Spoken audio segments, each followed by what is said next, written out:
ఇందాక మాట్లాడితే ఒక పాయింట్ చెప్పాలి. అవును, గూఢచారి సినిమాకి సంబంధించి హీరోయిన్ శోభిత గారిని తీసుకోవాలా వద్దా అనేది ఒక డిస్కషన్ జరుగుతుంది. అక్కడ మన people media factory Vivek Kuchipatla గారు, అభిషేక్ నామా గారు వీళ్ళందరూ డిస్కషన్ పెట్టుకుని ఆ అమ్మాయి ఎలా ఉంది అంటే వేరే వాళ్ళకి జడ్జిమెంట్ లేదు సార్, ఇక్కడ సక్సెస్ ఆ అమ్మాయిని శేష్ గారు బాంబే నుంచి పిలిపించారు. నడి ఎండ సార్, మధ్యాహ్నం 3 గంటలకి. నన్ను ఏదో పని మీద వేరే సినిమాకి సంబంధించి నేను అభిషేక్కి నేనే పిఆర్గా ఉండేవాడిని. మాట్లాడదాం రమ్మంటే వెళ్ళాను అన్నమాట. వెళ్తే అర్జెంట్గా ఫోటోగ్రాఫర్ ఎక్కడ దొరుకుతారో అది ఇది అని వివేక్ వాళ్ళు మాట్లాడుకుంటూ ఉన్నారు. ఇప్పుడు అమ్మాయికి ఫోటో షూట్ చేసి ఇప్పుడు శేష్ చెప్పాడు కదా అని బ్లైండ్గా పెట్టలేదు.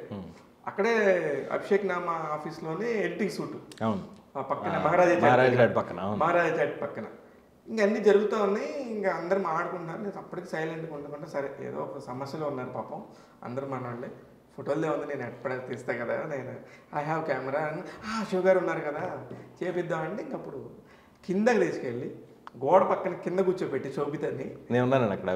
ఉన్నారా? ఓ ఉన్నారా మీరు? అది ఎస్ అక్కడే ఉన్నారు. నేను తీసి సూపర్గా ఉంది అని చెప్పి నేను అభిషేక్ గారికి చెప్తే అభిషేక్ ఎవరి మాట నమ్మడంత ఈజీగా, నా మాట కొంచెం బాగానే స్ట్రాంగ్గా బిలీవ్ చేస్తాడు. ఓకే మన శివ కూడా చెప్తున్నాడు డన్ అని చెప్పేసి అంటే శేష్ వరి బాబు బతికిచ్చారా నాయన నువ్వు చెప్తే పోతే చాలా పెద్ద ప్రాసెస్ అయిందండి ఆ రోజు. అది చాలా పెద్ద ప్రాసెస్. మీరు ఉన్నారు కాబట్టి చెప్తుంది ఎంత కరెక్ట్ అనేది క్లారిటీ చూసాను ఆ రోజు. చాలా ప్యానిక్ మోడ్లో ఉన్నాడు శేష్ ఆ రోజు. నాయన వద్దంటే మళ్ళీ ఆ అమ్మాయిని అక్కడి నుంచి పిలిపించుకొని అంత చేసి ఇదేంట్రా బాబు అని మొత్తం తీసుకెళ్ళి అక్కడ పెడితే మళ్ళీ అందరిని పిలుచుకొచ్చి ఆ మానిటర్లో అక్కడ అన్ని పెద్ద పెద్ద ఇమేజెస్ కదా, మనం అప్పటికే పెద్ద పెద్ద కెమెరాలు వాడతాం కాబట్టి ఫట్ మనీ ఓకే అయిపోయింది. డన్. ఆ రోజుతో ఫైనల్ కార్డు శోభిత గారు గూఢచారిలో ఇన్. ఇది స్టోరీ. అది గుర్తొచ్చి చెప్పారు. ఓకే మీరు ఉన్నారు. Okay very nice. అయితే అందుకని అది చెప్దాం అనుకున్నాను. నాకు గూఢచారి అనగానే నాకు ఆ సీన్ గుర్తొస్తుంది ప్రతిసారి. అది ప్రతిసారి మిస్ అవుతే ఇక్కడ నీతో కనెక్ట్ అయినది. నెక్స్ట్ ఈ స్పై ఏంటి సార్? నేను యాక్చువల్గా ఫస్ట్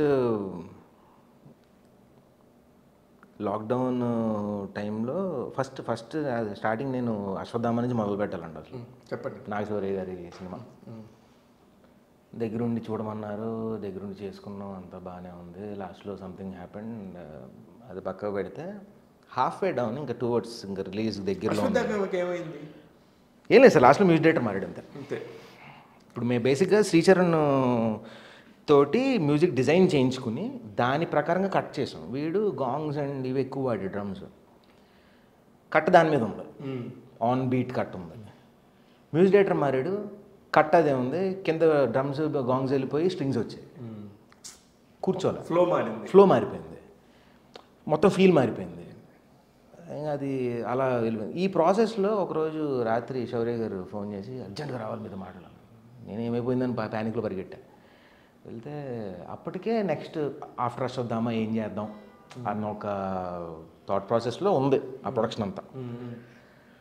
ఈ రవికాంత్తో చేద్దామా, ఎలా చేద్దాం, ఏంటి అని 2-3 డిస్కషన్లు జరుగుతుంటే నేను అడుగుతున్నాను, అది ఏమీ తవలట్లేదు, ఎవరు ఎక్కడ మీటింగ్లు అవ్వట్లేదు, ఏం కుదరట్లేదు, నడుస్తుంది, సాగుతుంది, అలా నానుతుంది.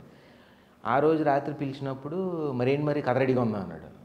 నన్ను అడుగుతారండి, కథ రెడీగా ఉందని నేనేం చేస్తాను అన్నా. మీరే కదా నెక్స్ట్ డైరెక్టర్ సినిమా మన ప్రొడక్షన్లో అన్నాడు. అక్కడ స్టార్ట్ అయిందండి. ఏం ఆడుతున్నారు సార్ అంటే మీరు రండి కూర్చోండి అని చెప్పి హీ స్టార్టెడ్ ఎక్స్ప్లెయినింగ్ అసలు ఏంటి, ఎందుకు చేయాలి, ఎందుకు చేయకూడదు నువ్వు, ఇవన్నీ మొదలు పెడితే I was like okay. First Naga Shaurya గారు బీజం వేసాడు, ఆయన బీజం వేసాడు. కట్ చేస్తే ఆ సినిమా ఇంకా అనుకున్నంతలాగా ఇది అవ్వలేదు. తర్వాత ఇద్దరి మధ్యలో కొంచెం గ్యాప్ వచ్చింది. నేను నా పనిలో పడిపోయి ఆయన పనిలో పడిపోయి. సినిమా ఇండస్ట్రీలో గ్యాప్స్ ఎందుకు వస్తాయి సార్? మాట్లాడుకోకపోవడం వల్ల సార్, ఓపెన్గా మాట్లాడకపోవడం వల్ల. కూర్చుని ఏ విషయమైనా కరెక్ట్ నీ కూర్చుని ఇది జరిగింది, నేను ఇది అన్నాను, నువ్వు అంటావా అనో అని పక్కన, అది అనవసరం, నాకు ఇలా వచ్చింది, నేనేదో నేను క్వశ్చన్ చేయట్లే, ప్రాబ్లం ఇది చేయట్లే, కన్ఫ్రంట్ చేయట్లే, చెప్తున్నా. తప్పు అయితే కరెక్ట్ చేయి, అది నిజమైతే సమాధానం చెప్పాలని కూడా చెప్పి, లేకపోతే లేదు. బట్ ఇక్కడతో వదిలేద్దాం, వదిలేస్తే బాగుంటుంది. కానీ అలా చేయరు ఎవరు, అదే ప్రాబ్లం ఏంటంటే సేమ్ ఎగ్జాక్ట్లీ మీరు చెప్పిన పాయింట్. ఒక్క చిన్న ఫోన్ కాల్ చేసి మాట్లాడితే అయిపోయే సొల్యూషన్స్ అయిపోయేది. ఇవన్నీ కూడా లైఫ్లో సినిమా వాళ్ళనే కదా సార్, లైఫ్లో పర్సనల్ లైఫ్లో కూడా అప్పటిదాకా 10 ఏళ్ళు 11 ఏళ్ళు మాడుకోకుండా ఉంటారు. ఎందుకు మాట్లాడుకుంటారు? సడన్గా కలిసినప్పుడు అయ్యి కనెక్ట్ అయినప్పుడు చెప్పండి హాయ్ హాయ్ అని మాడుకుంటే ఫ్లోలో వెళ్ళిపోతుంది. అది కూడా అయిందండి. ఐస్ బ్రేక్ కూడా అయిపోయింది. చెప్తా. ఈ లోపల ఏమైంది, H81 స్టార్ట్ అయింది. హిట్ ద ఫస్ట్ కేస్ విశ్వక్తో. శైలేష్ కొత్తగా వచ్చాడు. కూర్చున్నాడు అయిపోయింది. నేను లోపల కూర్చుని నాకు ఒక వర్క్ ఫ్లో ఉంటుంది కదా సార్, నేను ఆ వర్క్ ఫ్లో ఫాలో అవుతున్నాను. ఇది కొంతమందికి నచ్చట్లా టీంలో, డైరెక్షన్ టీంలో. శైలేష్ ఏమో లేదు మనోడికి ఏదో వర్క్ ఫ్లో ఉన్నట్టు ఉందా, నువ్వు ఆగు, వెయిట్ చేద్దాం. కానీ through out the process of the first cut వీడియోలు ఎందుకు చేస్తున్నాడు, వాడాలు ఎందుకు చేస్తున్నాడు, యాజ్ యూజువల్గా నేను నాకు రెగ్యులర్గా ఎడిటర్గా కింద మాట్లాడే క్వశ్చన్లే అడిగాను. ఎందుకు అనిపించిందో సినిమా ఫైనల్ కట్ అయిపోయే టైంకి ఆయనకి, బ్రో నువ్వు ఏమన్నా డైరెక్షన్ చేద్దాం అనుకున్నావా అని క్వశ్చన్ అడిగాడు ఆయన. ఎవరు? శైలేష్. ఉందండి, మైండ్లో ఉంది, బట్ రెడీగా కాదు. డౌన్ ది లైన్ మేబీ ఒక 6-7 years తర్వాత ఐ డోంట్ నో అని అన్నా. అప్పటికి నాకున్న పర్స్పెక్టివ్ ఏంటి, నేను కంటిన్యూస్గా శేష్తో సినిమాలు చేస్తున్నా, మాదో టీమ్ బాగానే ఉంది, నేను వేరే హీరోలతో చేయట్లా. So I was there as a part of the team which I'm very proud of. But step up అవ్వట్లేదు. నాకు ఎందుకు చిరంజీవి గారి సినిమా లేదు, ఎందుకు బాలకృష్ణ గారి సినిమా లేదు నా చేతిలో అంటే, మేము సెపరేట్ ఆల్టర్నేట్ వరల్డ్లో ఉన్నాం ఇక్కడ. మా ప్రపంచంలో మేము తిరుగుతున్నాం. నాకేంటంటే కమర్షియల్ సినిమాలు చేయాలి, పైకి వెళ్ళాలి అన్న దానిలో నేను ఎవరవుతుండగా నష్టోద్దామా చేశాను. అలాగే విశ్వక్ అప్పుడే ఈ నగరానికి ఏమైంది ఇవన్నీ చేసి ఆయన పైకి వస్తున్నాడు. దే ఆర్ బడ్డింగ్ స్టార్స్, అంతా బాగానే ఉంది, సినిమాలు వస్తున్నాయి, ఎవ్రీథింగ్ వాజ్ గుడ్. కరెక్ట్గా టైంలో నేను క్వశ్చన్ అడిగితే అవునను. సినిమా హిట్ అయింది. వారం రోజుల్లో లాక్డౌన్. హిట్ ఫస్ట్ లాక్డౌన్ ఎవరికి అర్థం కాలే. ఫస్ట్ లాక్డౌన్ అయితే అసలు మొత్తం అంతా గందరగోళం అయిపోయిందండి. ఏం అర్థం కావట్లేదు, వాట్ ఈస్ ద ఫ్యూచర్ తెలియట్లేదు, అలాంటి పొజిషన్లో పెట్టారు. ఫస్ట్ లాక్డౌన్ అయిపోయింది, సెకండ్ లాక్డౌన్ స్టార్ట్ అయింది. సెకండ్ లాక్డౌన్ స్టార్ట్ అయినప్పుడు అవుట్ ఆఫ్ ది బ్లూ ర్యాండమ్గా నాకు శైలేష్ ఫోన్ చేసి, బ్రో ఆహా వాళ్ళు నన్ను ఒక సిరీస్ ఏమన్నారు, so I pitched your name as a director అని చెప్పాడు. ఏం మాడుతున్నావు బ్రదర్ అంటే, లేదు I will be the shore అన్నారు, యూ డూ ఇట్ అన్నాడు. అసలు ఓకే ఫైన్. అది అలాగే లేట్ అయింది, డిలే అయింది. డిలే అవుతున్న ప్రాసెస్లో he has another story. First script he came and narrated to Nani గారు.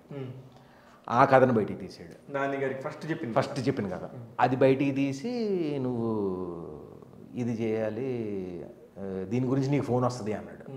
ఎవరు ఫోన్ చేస్తారంటే, వస్తుంది ఆ కంగారు ఎందుకు అన్నాడు. కట్ చేసి 2 days తర్వాత విశ్వక్ ఫోన్ చేశారు. విశ్వక్ సేమ్ ఫోన్ చేసి, ఎక్కడ ఉన్నారు బ్రో అంటే, ఇలా ఇంట్లో ఉన్నానంటే, లేదు మన ఆఫీస్ తీసాం, కొత్త ఆఫీసు, జస్ట్ మన టీం అంతా గెట్ టుగెదర్లో ఉంది, రావాలి మీరు అన్నారు.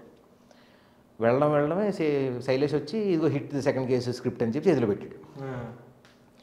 విశ్వక్ గారు వచ్చి ఆ స్క్రిప్ట్ని పక్కకు లాగి, నువ్వు రా అని చెప్పి చేపట్టుకు లాకెళ్ళి డోర్ ఓపెన్ చేసి కుర్చీలో కూర్చోబెట్టి, ఇదే నీ రూము, నువ్వే డైరెక్టర్, నేను ప్రొడ్యూస్ చేస్తున్నాను అన్నట్టు.